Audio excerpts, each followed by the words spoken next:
Hello, you wonderful people, and welcome to another episode of Super-Fanta-Fi. This being a show where I talk about TV shows of the supernatural, fantasy, and/or science fictional genre. For today's episode, I'm going to talk about the latest episode of Killjoys and Dark Matter. Start off with Killjoys. We have the team kind of finally, this is kind of the first episode being back together. Granted, we saw it a little bit at the beginning, just like, oh yeah, we're back, like Dutch is like, oh, we're back to being the team again. And then you see Davin being like, yep, the team is so. Because there's still kind of been that, like, there was that thing between them, but that was quickly ruined when, Davin got all mind control. Even though he apologized for it and everything, it just, in Dutch's mind, it kind of, like, it put a staple in their relationship.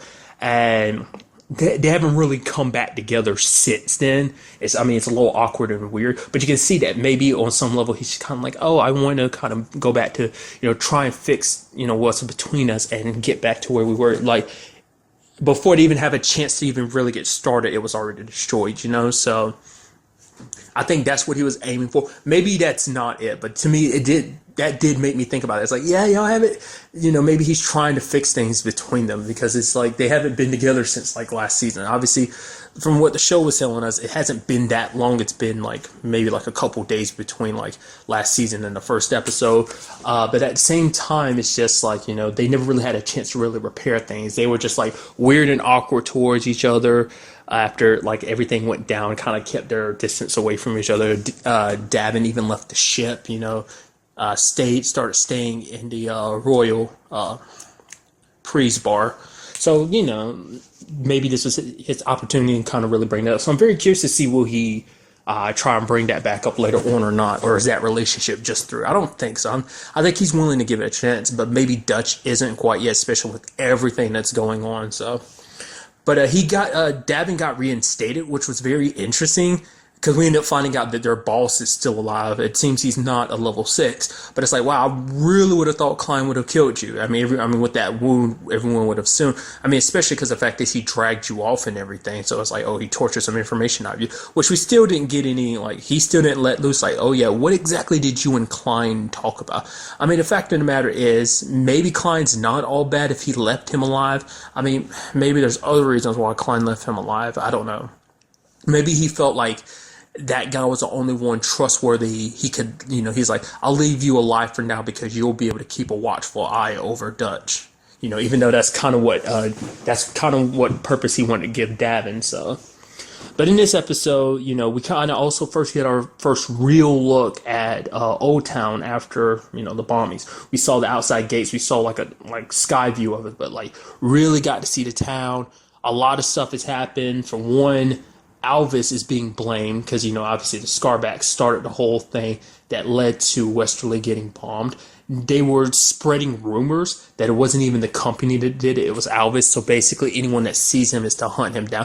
Basically get the people of Old Town to do their dirty work for him. Because if they, the company, kill him, they just make him into a martyr and just rise up the revolution more. But if he's killed by them, it's just like, oh yeah, the people killed the guy who destroyed everything. It's like, the company would, like, especially in the first season, they set it up so it makes like, okay, the company are like dickheads in charge, but it's like they really cement it now that like just how, like, later on in the first season as well as now is like cementing more and more in you. And it's like, oh man, the freaking company sucks. They're just like, because you have that dickhead. I don't know the actor's name, but I'm pretty sure he was in later parts of Bitten. Regardless, whatever the case. Like that particular, whatever, that dude's character, the dude's kind of in charge of like watching over Old Town, keeping everything in check. Apparently he bluntly told it to Dutch, the reason why he's even doing that is just to like prove a point, to show people is like, yeah, you don't challenge the company, you don't go up against the company. It's basically to show that they're still in charge. They're doing all this, they're hurting the people of Old Town just to make a point. It's just because of the actions of others, like the Scarbacks doing what they did, even though it wasn't them, it was really the 9, and technically it wasn't the 9, it was just that one particular 9, one of the 9 the one that has that infatuation with Dutch, it was her. Granted, we don't know if any of the other 9s backed her play or not, but still.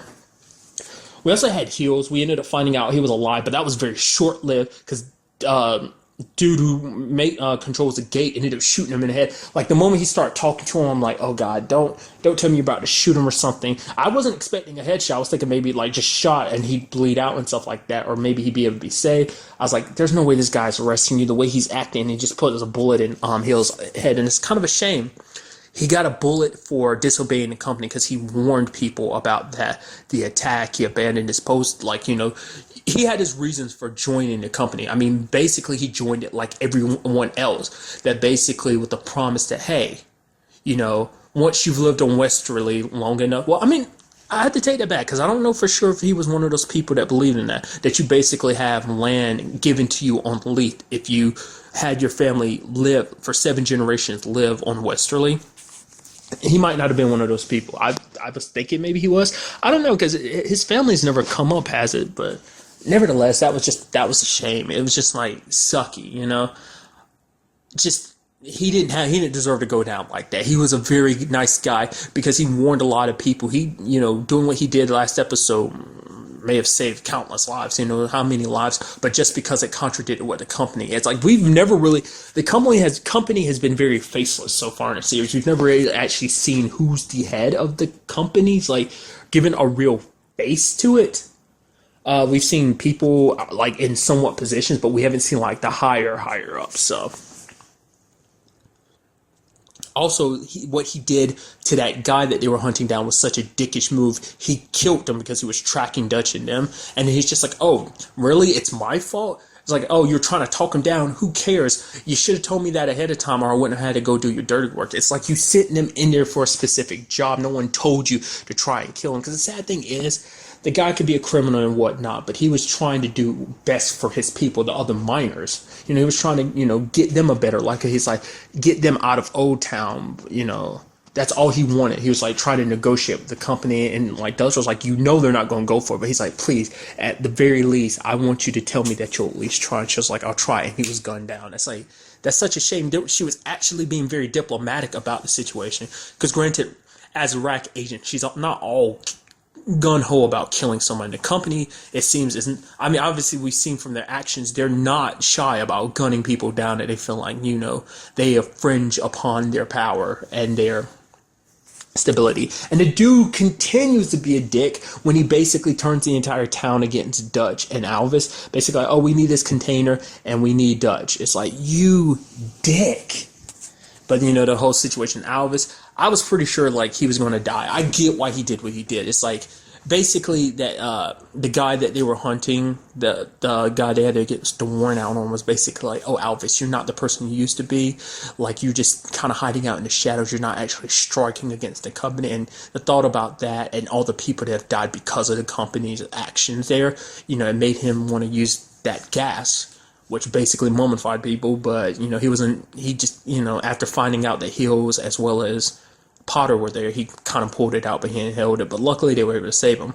Very interestingly enough, like, he never really brought up what he wanted to do with it. Like, Dutch is like, what were you going to do with it? Like, he's like, they emptied it out and he's kind of like okay about it. See, I think he wanted it, and he would have probably, if given the opportunity, he would have used it on Old Town. I get the feeling he would have just done that just to be going with the situation and be like, yeah, it was some revolutionist terrorists trying to make a point. They ended up doing that. I don't know. Maybe that wouldn't have been as, I mean, because at the end of the day, as long as they don't have it, he doesn't care. It's like, well, so what if it's empty? They don't have it, so that's all I care about. But he's like, if he had a full tank of it, there's no telling what he really would have done.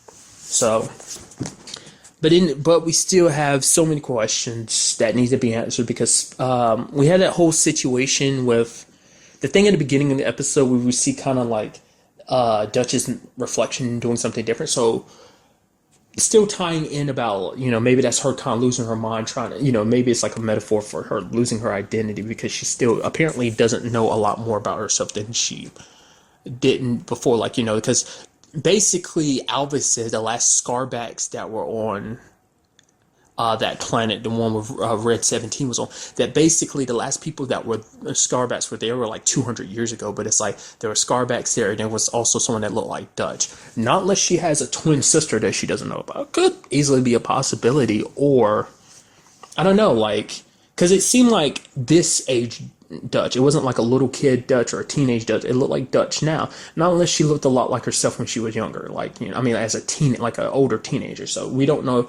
That looked like more recent times. So not unless Klein did something to mess with her memories. It is a memory, but maybe some of hers are blacked out.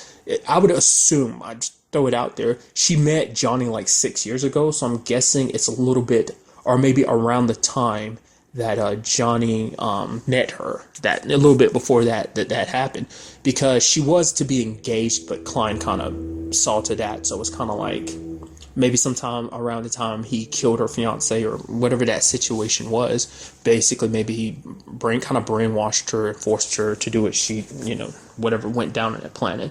We also have Potter. I didn't like a quick thing. The whole thing between her and Johnny kissing, I was like, oh, because to me last season that seemed like a thing, you know, especially when you find out about her like basically having a drug issue. That I was thinking like, oh, they seem like they kind of clicked a little bit. It's got to be a little bit weird considering there's that little point last season where her and Dabney hooked up. Granted, it wasn't the most stable of relationships. He kind of hooked up with her because he relied on her to get his memory back. She kind of just wanted to feel needed type of situation. So, but when he started kissing, I was like, oh, wow, that was kind of like, okay, are we just kind of going with that now? But it's like, oh no, I did that so she has a device so she can talk to us. Okay, I guess you had to make it inconspicuous of what you were doing, but still, like, or was it conspicuous? No, inconspicuous is the right word. I'm sorry, I'm being an idiot. But the whole situation with Potter, like, with her, like, she's being reluctant to ask her mom for help because she's like, don't put faith in my mom. But he also was like, I'm not putting faith in her, I'm putting faith in you. Now, we already know that her and her mom have an estranged relationship because of the whole, you know, her being on, what's that drug called again? Jack or whatever. Basically, she can't, you know, she's kind of, you know, she went through withdrawal last season, couldn't even, like, perform a simple surgery just because it made her, like, hands dead unsteady. So that's one big reason why her and her mom don't get along, because her mom basically shipped her off to Westerly. That's why she's really there. She was kind of banished, you know, because she was an embarrassment because when people found out. So that's one reason, but it seems like the relationship between her and her mom, it seems like it stems much further than that, because when Johnny was talking to her last season, she didn't even really want to hear anything about what Potter had to say, you know, so. But we have Potter here as our inside person. We also have that the R.A.C boss. Him and Dutch, I mean the entire team, is working together now to kind of find out the truth behind everything, because he's like, yo, I don't trust R.A.C. I made that BS up at the beginning, like, oh, I don't trust you guys and I'm keeping my eye on you, which I guess to a certain degree that's still true, but really he'd still rather trust them more than he trusts the R.A.C. So basically they're going to be doing some official Killjoy business, but at the same time they're going to do some very illegal off the book stuff to get answers about everything, because they can't go back to Red 17 to get answers, because after they left, basically everything was wiped clean, so there's no evidence left. There's nothing left to investigate, so I don't know. Like, it's hard to say whether their boss can necessarily be trusted. I want to give him the benefit of the doubt, because it seems like from the very beginning, he was a very stand-up guy. Granted, like I said, there's that whole situation of him and Klein. What went down between that conversation between him and Klein, that little, like, Klein want to get information out of him. Maybe next episode we'll find out, but it was like, that wasn't brought up this episode. I was like, I'd be, like, pestering him like crazy. But granted, I guess it's because Dutch didn't see him get dragged off. Only we saw that. So, I mean, I guess that's one reason why Dutch thought he's dead. But I was pretty sure, like, after, Klein got his answers, he would have killed him, but left him alive. So, he has to be alive for a reason. But, like, I completely forgot. It wasn't Dutch didn't see him get dragged away. We did, so we knew he was still alive up to that point. Still would, like I said, thought he'd be dead by now, but I don't know. There's so many questions to be answered. I'm very curious where everything's going to go now, because even Alvis can't go back home now, because basically all, Old Town's against him anyway. If he goes back there, the company's going to kill him. The company will, like I said, the company won't kill him, but they'll make, there's just no place for him back home. It's like we never really actually got to see what happened to the rest of his people, the ones that he kind of went underground with, him and Potter. We didn't really see where they go. We didn't see where they stand. I'm sure they still, I don't know if, like, he's still kind of their, not necessarily Messiah, just their, I guess the better word would be guiding light, I guess. I don't know. We didn't really get much of that. Also, interesting enough, I want to learn more about Pre, because we ended up finding out, like, when they were scanning him at the gate, it's like, oh, he's a warlord. It's like, when and on what planet are you a warlord? It's like, because we found out last episode that he is a criminal. So it's like, there's a lot more to Pre than he lets on. Side note, the joke of this episode, I think was a constant joke, is that poor bastard Garrett. First, he gets his ass kicked by Dutch and his leg broken. Then he tries to rob Potter, and Potter's like, okay, jerk, you didn't need surgery before. Steps on his leg again. Now you need it now. And then he tries to do it again at the end to Pre, and Pre stabs him in the hand. It's like, that poor bastard. I love what he said after Potter's deal, what she did to him, after she stepped on his leg, and he was just like, what is wrong with you crazy bitches? It's like, really? You're the one starting crap. I mean, granted, yes, Dutch kicked your ass and everything, so, okay, I'll give you that one. I mean, not calling her a crazy bitch, but I'll give you that one for you being mad, but it's like, you tried to rob Potter. It's like, calm your ass down. You deserved it. And you try to, like, hold Pre up. You're in this limp, like, messed up condition already. You're on a crutch, and you're throwing down your knife like, I'm taking the bar back. It's like, okay, you stupid bastard. You just don't know when to give up. Be kind of interesting to see if we see him pop up later on in the series, and he's just like, no, we're good. Like, he's a much kinder, nicer guy. Like, maybe he works at Priest's bar now as kind of as a barmaid, kind of. That'd be kind of interesting. But overall, a very nice episode. Very interested to see where we go next week. And now moving on to this week's episode of Dark Matter.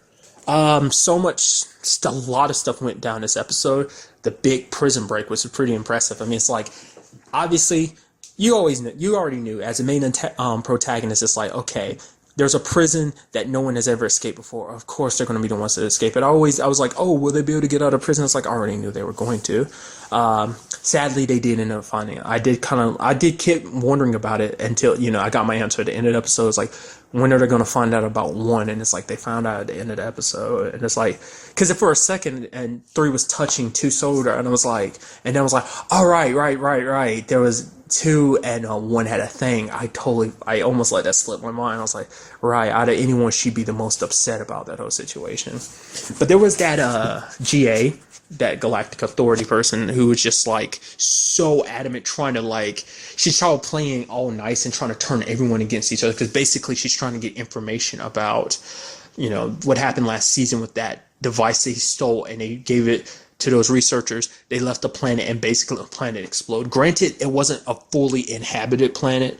Like, mainly, I think most of the people on that planet were at that research facility. I think that's the only thing that was really there. I don't know, there might have been people scattered around. Granted, it was only like tens of thousands of people, but still, that was still tens of thousands of people and an entire planet that were going just like that. Granted, that was their own fault for tampering with something they really didn't understand. Granted, the whole thing was a trap, just kind of to cause problems, to make one company basically make one group of people look bad. Essentially, that's all it came down to. But basically, she is up there trying to get everyone to turn on you, trying to get 5 to turn on 6, but it wouldn't do it. Make 6 turn on an entire crew. But then she kind of let her bitchy side out and just be like, all right, you little fucking brat.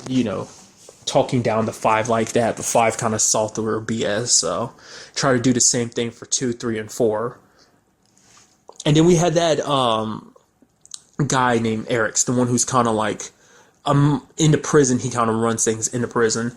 He basically saved them from getting killed, because basically the warden was getting orders from someone else. I forgot who it was he was saying, but basically they wanted the team dead. Try to get them incinerated, but Eric saved them. Mainly, his reasoning for it was being like, okay, because I get the feeling that you'll get out of here, and I want to get out too. I don't think that's the only reason. He has to have a deeper reason for wanting to, maybe, yes, partly because he wanted to get out and he felt like they'd be his best chance, but nevertheless, he's got to have an ulterior motive to getting out. I did like when they were basically like, okay, we need to prolong things, so knock 4 out. And 4's like, no, that's a dishonor. I'm not about to play weak just so we can get more time. And Eric knocks him out behind. He's just like, so when this is all said and done, when we get away from here and we're on a beach, he's going to be okay with this, right? And 3 was like, you better hope so. Because 3 will hold a grudge, especially when it's the circumstances of, hey, dishonoring him. Other things I liked in the episode, I really liked the fact that 5 was there. She was picking through all those guns, kept picking up bigger and bigger guns, and then she finally saw the gun that like 3 always kept at his side last season. It was kind of his go-to gun that got taken from him at the beginning of the season. I was just like, of course she picked that gun. Obviously, for one, it's the biggest gun, plus it's 3's gun. So I feel like part of me is thinking, like, in the back of her mind, she's like, I'm going to use this just to mess with him. Granted, he didn't say anything. It would have been funny if he actually had said something. Hey, kid, get your hands off my damn gun. Maybe we'll see that next episode. She'd be like, oh, like, you know, touching it and reloading it. He's just like, yo, why are you touching my gun? He's like, it's my gun. I'm the one who found it. You know it's mine. Get your hands off it. I think that'd be funny. That'd be kind of cool. I also like what she did with the whole Android thing.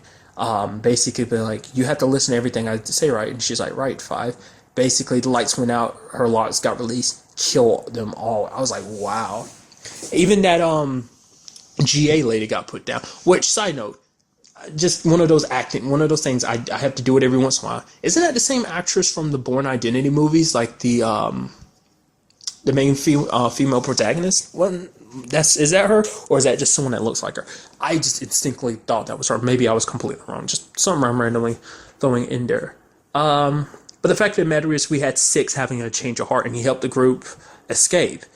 Granted, he got a bullet in the gut for it, because basically he knew they were criminals and that they were going to pay for what they've done in the past. He was okay with that, but not just them being outright executed before they even have a fair trial. Because to him, like I said, in his mind, he's thinking like, yo, I'm part of the justice system, so I'm doing my job. And it's like, yes, you're criminals, but you deserve to be tried like any other criminal. You shouldn't just be executed without being given a fair trial and stuff like that. So, you know, realizing that the system's kind of like against them, that, you know, that basically they're pawns in all of this, that there are bigger players making moves in all of this, wanting them dead, he decided to kind of change his mind. Because he had it in his mind being like, you know, being told that this is who I really am. And this is the job I have to do. And it's like, yes, these people are like family to me. They become the only family I know, since like I don't have any memory, you know, to him, you know. Great. I like the fact is, you know, he struggles with it. Like, even when the decision was made, it's not like he was 100% like, oh yeah, I'm 100% doing the right thing. He still had reservations about it even afterwards, but he still kept trying to convince himself. It's like, no, it's the right thing. Even had that GA lady being like, yo, you know, it took you a while. You found out the truth when you were hunting down that guy he was hunting down last season, and found out the truth about him. That moment when he found out the truth about himself, it's like, you knew for a while, but it still took you a while to hunt down your team, to take down your team. And he's like, no, it didn't, you know, it's not that. It's just like, you know, I was waiting for the opportune time. It's just like, really? She's like, could it be what happened on that planet that made you decide to act? You know, obviously he still kept hush-hush about it, but it's just like, she's like, or maybe, you know, on some level you were reluctant because you still, you know, thought you fit on that team, which, you know, that was kind of, he was going to stay behind because he felt like he didn't belong there. It's like, he doesn't belong in this world. He doesn't belong with them. He just didn't know where he belonged anymore. It's just like, truth be told, it's like, he does still care for all of them, especially 5, you know, because he's grown attached to her. Like, that's what I think is very most interesting. That's one of those relationships we've seen. Like, we've seen kind of everyone kind of pair up. We've seen 1 and 2, they got very close. Even though they have, like, not a really defined relationship, 3 and 4 are friends to a certain degree, but really the next relationship to 1 and 2 of people being close is like 5 and 6. They grew tight because that was the only person 5 really felt like she trusted, because everyone else was just like, all she saw was a criminal. Especially, you know, she trusted 2, but then she saw 2's kind of darker side. So, but I mean, subsequently, she's, you know, when it was all said and done, like when they were breaking out, she was still happy to see 2. So I did like that we kind of get a little bit more of a look into 4's past when we see him meet someone. I forgot her name, but she's like, oh, remember those times we sneak away and train our swordsmanship on the beach? I was like, it's much more than just friendship. There was a thing, like the way he was acting towards her. It's like, y'all had a bit of a thing, didn't you? Because I guess because that's why she kept talking so much trash to him. It was like, oh, you were a coward, hiding out here in this medical bay when you should, you know, instead of facing your judgment like a man. I'm assuming because, like, on some level she used to have feelings for him, but then finding out that he's a murderer, that he's a coward and stuff like that, especially because he killed his mentor last season, Akita, you know, which that to me still shocked me. It's like, why did you kill? I guess you had to make a point because he felt like he was being betrayed by his brother. Granted, he was being manipulated by his like stepmom because she's still in control of things. That was kind of an interesting thing, like when that GA brought that up, and it's just like, that's a story, to me, out of any storyline, that's probably one I'm most interested in, probably next to that being twos. Granted, I'm trying to shortchange anyone's storyline, but it's just like, because I think it's, in Ford's case, it's because he's a prince, he's legitimately the next in line to become a king, and it's kind of like, I want him to hurry up and clear his name so he can be like, yeah, you son of a guns, you turned against me, you thought I'd kill my dad. It's like, no, this witch set the whole thing up. But 2, being what she is. And then 5, there's that lady who, correct me if I'm wrong, again, one of those things, I have to do it again. I know she's the actress who plays Angela, wasn't that her name? Or Angie, it was either one of the two, on Orphan Black. We haven't seen her since, season 2? Was it? Nevertheless, season 2 or 3, something like that. But the next time, she's also the actress who played Bo's mom on Lost Girl, right? That's the same actress in both regards, isn't it? Or am I just being stupid? I might just be being stupid. Nevertheless, once again, just that. But we end up seeing, the fact is that she's keeping an eye on Emily/5, wanting to get more information on, it's like, oh, find out she left with the team, and she's like, good, and I'll round them all up. So it's like, she might be connected to the people. Remember, she stole that device. So it's like, maybe that's connected to it. Someone had to be pulling strings. So it's like, I don't know. Just all around a very interesting episode all together. I know what point I was going to get to. I completely forgot. I like the fact is that him and that girl, 4 and that girl are fighting. It's just like, oh yeah, we're about to settle this, and then just 5 comes up and shoots her. It's like, she's like, I'm sorry, but we're running a little time. We don't have time for you to be doing your cool battle.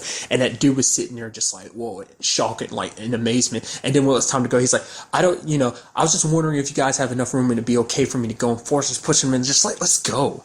So, very interesting. We have 6 being put in that stasis pod or whatever. It was the thing they put 3's girlfriend in last season. Sadly, the machine malfunctioned because of just what was going on at the time, and the disease advanced, and she ended up dying, sadly. So there was that.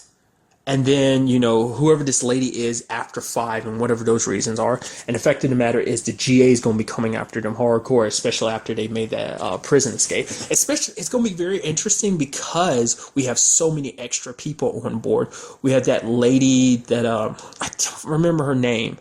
The one that basically was like, oh, I know the transports schedule, and I can help you get out of here. So she's on up there, plus that doctor dude, the one that was treating 6, as well as Eric. So it's kind of a packed house. I'm very interested to see what they do with the whole, because going back to the whole Warren situation, I was hoping or someone was like, oh, please tell me Warren's still alive, that there was some. It's like, no, because what we saw it last episode when it kind of panned out, it showed you the bullet wound in his head. So he's definitely dead, especially solidifying it. And I don't want that to be true. I mean, granted, the actor who plays him is still going to be a part of the show because Jace is still around. So very interested to see what they do. Will we find out, it's like, oh, he actually is still alive, that they faked his death? I don't think so. Apparently, and we'll draw back to that, the person that's after Emily also seems like, she's like, oh, Derek's dead, well, one, and it's like, oh, time to buy his company right from underneath him. So there's that regard. I'm very curious about all the people that were in his life. How would this affect the team in any shape or form? Granted, they don't know it was Jace who killed him. I mean, it's like, I guess Jace killed him for the main purposes of yeah, you be going around with my name. I don't like the fact that you impersonated me. I guess that's his biggest problem. Not unless he was hired by someone to do it. Maybe the guy that was running his company while he was gone, the guy that was like, oh, I worked for your dad for 30 years. The dude we met last episode, maybe could have been hired by him. I don't know. Because remember, there were all those, inconsistencies with his wife's murder. He was getting too close to everything. He wanted to check out with the guy who was the one witness, ended up dying the very night he started asking questions. So I almost completely forgot about that, because I was like, what reason would Jace have to kill him other than the fact that he's looking at to me, to go out of his way to do that, it had to be that reason. He had to be hired to do it. So makes you very interested is that the direction things are going, like, because whatever the case may be, like, that lady after Emily has a connection to that company too, because like she's deciding to buy it. That's what I can interpret it as. So very good episode, very interested to see where everything goes, to see like how this, team dynamic is going to change with new people being brought into it. So we also don't really know what the whole situation is now, because that lady, was it MK? Like she's the one that helped them basically break out, because she was asking all those questions like, oh, did you tell them anything? I was like, don't worry, I heard you didn't tell them anything, but you could, basically tell them, what happened, just so that you could end up taking the blame and taking the blame away from us. Who's the group? Was it the opposite group, the one that kind of set the whole thing up? Is that the one? I know I'm not making this easy. Like, who's the group that wants them dead, to try to assassinate them? And that lady, the group that she's a part of, are they going to try and keep an eye on? I mean, obviously they're going to keep an eye on that team. It's kind of interesting how many eyes are locked on them. Like, it's not just the fact that they're criminals. They're tied up in so much stuff because of last season. It's like, who knew losing their memories would screw them over to this degree? It's like, yeah, you think you'd be screwed over losing your memory. It's like, no, it screwed them over even more, because it put them in situations to be where they are now. So I don't know, love to get answers about all that, like see if she's going to pop up and try and manipulate them into doing some stuff like she has in the past. So, but that's really all I want to talk about in this episode. Till the next time we meet, be happy, be safe, live life to the fullest, and enjoy it. Good day and goodbye.